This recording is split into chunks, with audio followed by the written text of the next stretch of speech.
All right. So we had to call an audible. As I am recording this for you, um, I am somewhat under quarantine, but that doesn't mean we don't continue. So, what I have planned for you is 5 lectures. Each one of these lectures, anywhere between 10 and 15 minutes, will get us through this week. And I've even done the notes in a different fashion so that we could easily print them out. I can't be there with you guys. For whatever reasons, my physical capacity is not up to snuff, but maybe that's in keeping with what our topic is. I have emailed to you one document, which is a PDF file. It is actually 36 pages of a PowerPoint presentation that I do, but since I have formatted it in a way you can read it, it's just 9 pages. The 5 lectures are designed to walk you through what I consider one of the most difficult topics that Christians have to deal with.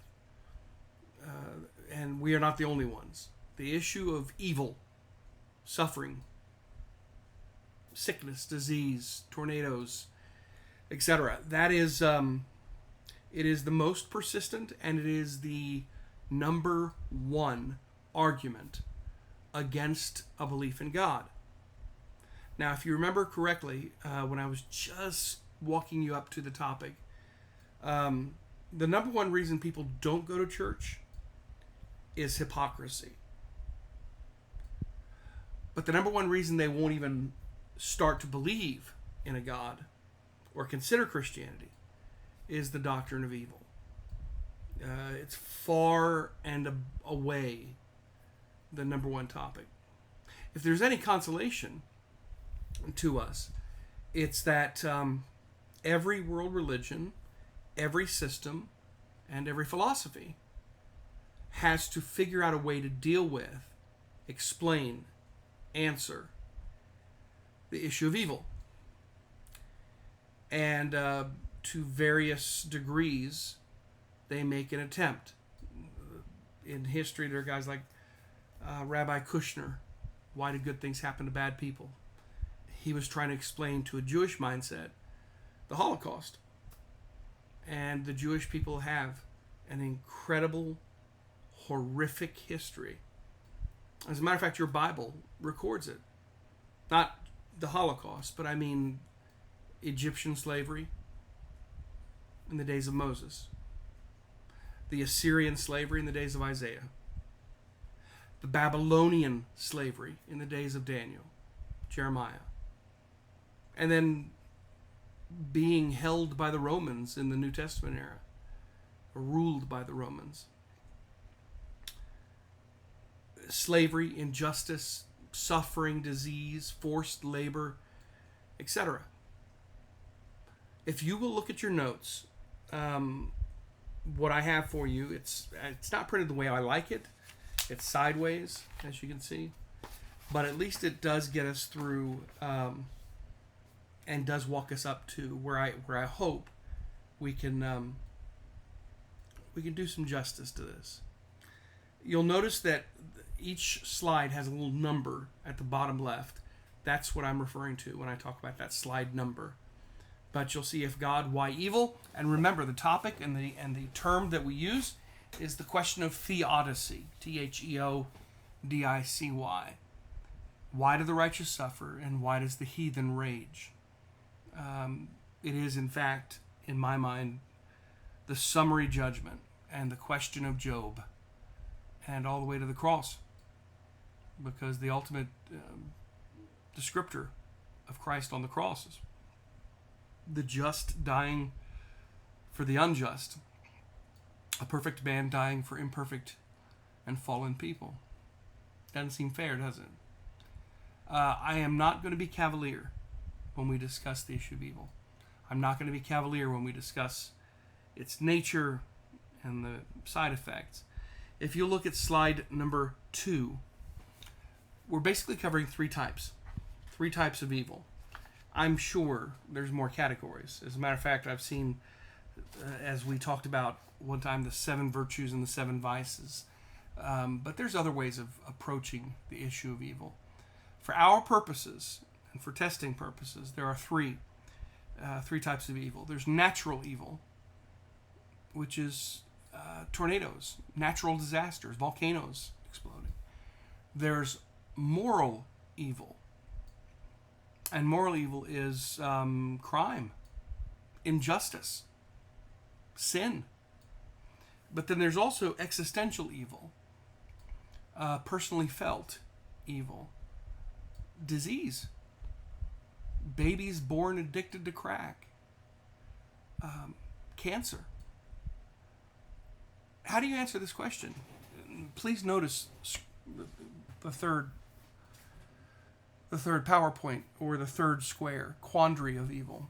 Here's how an unbeliever, or somebody who just refuses to make any decision, will state it. Okay, so you believe in a God. Yeah.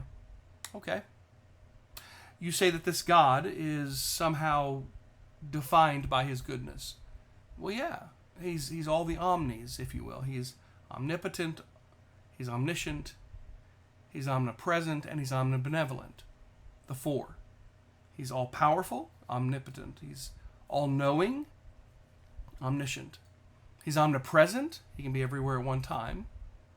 He's not defined by or limited to his created order. And he's omnibenevolent.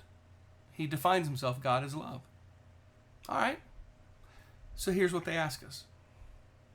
If you say that God is all-loving and all-powerful, but evil exists, then we're going to offer you 2 options. Either he's not able to stop evil, in which case he's not all-powerful, or he's not willing to stop evil, which means he's not all-loving.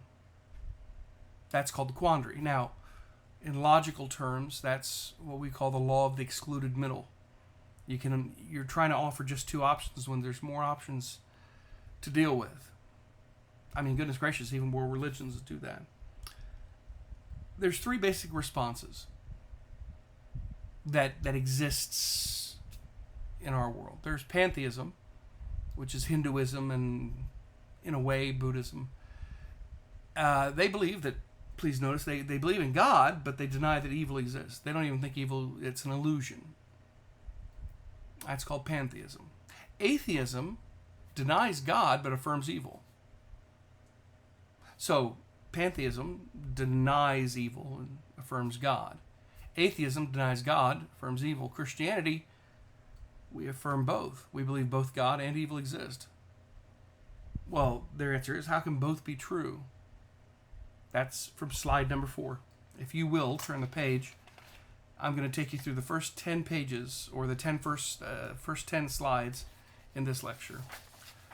Let's look at pantheism. The one I'm going to use for this example is not Hinduism, but the term pantheism as a worldview, Christian Science. Mary Baker Eddy wrote a book in 1875, Science and Health, Keys to Scripture. But make no mistake, she stole it. She stole the concept from Hinduism. The concept is evil doesn't exist. Evil is not really a thing. I put 2 of her quotes in there. God is all, therefore all that really exists is in and of God. Evil is just an illusion. Has no real basis. Well, what does she do with evil? You ignore it. By the use of your mind, you ignore it. They have, worldwide, roughly 2 million followers. Val Kilmer is probably their most famous follower. There are others. But the belief that evil doesn't exist, I mean, look how it affects you medically. You don't get medical help. You ignore that because you can use your mind. You use your mind to deal with your physical ailments. That the mind is stronger than the body, and the body is supposed to follow. Now, for somebody like me, that wouldn't necessarily help, would it? If I didn't have this thing in my heart, I wouldn't be alive. The defibrillator and the pacemaker. The pacemaker slows it down when my heart goes too fast. The defibrillator shocks me and starts it up when it stops. But for the Christian Scientist or the pantheist, they would say, no, never do that. In Hinduism, you ignore evil. And the more you ignore it, the more power of your mind, supposedly, the more power that you have over your pain. It's where Ayurvedic yoga comes from and healing comes from. It's the use of nature to straighten out your chakra and your energy so you can find liberation, which they call moksha. Mary Baker Eddy applies this to Christianity. Not really strong. You'll notice that they don't have congregations as much, although they've got, I think I made the note, they have 2,000 of them worldwide, about 1,000 of them here in America. But they call them Christian Science reading rooms, because again, knowledge supposedly is salvation. If you look at page 6, here's the problem with Hinduism or with Christian Science. If evil is just an illusion, where did it come from? Why does it seem so real? Suffering is real and pain is real. Why does everybody have it? And why can't we just make it go away? I mean, if you're saying that salvation comes from figuring out how to get rid of it, can you find me somebody who has completely rid themselves of suffering? And does that mean that death doesn't exist? They have yet to provide us one person who has avoided that, although Christianity has one. He defeated it. He experienced it, and he defeated it. So let's look now at the bottom right, number 7. And here's the problem with atheism. Atheism, remember, denies God, but it affirms evil. There's 3 types, remember, secular humanists. There are guys like Julian Huxley, who believe that the world is great and getting better. There are negative secular humanists like Sartre and Friedrich Nietzsche, who say, look, the world is horrible. Figure out a way to deal with it, whether it's by a joint or by a pill or by a drink. Do whatever you got to do. It's called negative humanism. And then in the middle is behavioral, which is B.F. Skinner. And the idea that life is good when it's good, life is bad when it's bad. Just lift yourselves up, suck it up, and pull yourself up by your bootstraps. Listen to the quote by C.S. Lewis. He's talking about when he was an atheist. He says, "My argument was that the universe seemed cruel and unjust." By the way, he's absolutely right. But how did I get the idea of something being just or unjust? Please notice, a man doesn't call a line crooked unless he has some idea of what a straight line is. Amos, the plumb line. Of course, I could have given up my idea of justice by just saying that it was nothing but a private idea. But if I did that, then my argument against God goes away. That's why, look at number 8. Here's the painful logic of atheism. The painful logic of atheism is this. You can't know if something is just or unjust unless there's something that defines it. Thus, we know what something ultimately just is. The ultimate standard of justice implies there has to be some standard maker, which means this argument that atheists use about pain, suffering, sin, injustice. For there to be injustice, you'd have to believe in a God who defines justice. Man can't just randomly define it himself. Every culture proves it to us. In brief, the argument against God turns out to be an argument that proves God. But you guys already know that. If you look with me to the last 2 pages for this lecture. So what about a limited God? The original argument that God is either he's not all-powerful, he's not all-loving. How does a limited God exist without a creator? Whatever is the thing that created that God God, like a demigod. That's the real God. How can a limited God promise us victory over evil? How is anything that's imperfect or limited or finite worthy of our worship? How do we know that God is not perfect without there being some definition of perfection? In other words, whatever that definition is, that's the true God. So I'm going to end by just summarizing it as quickly as I can. We believe that God is all good, if you look at number 10. He's all good and he opposes evil. He's all knowing. He knows and knew that it was going to happen. He's all powerful. He could defeat it, but why does it exist?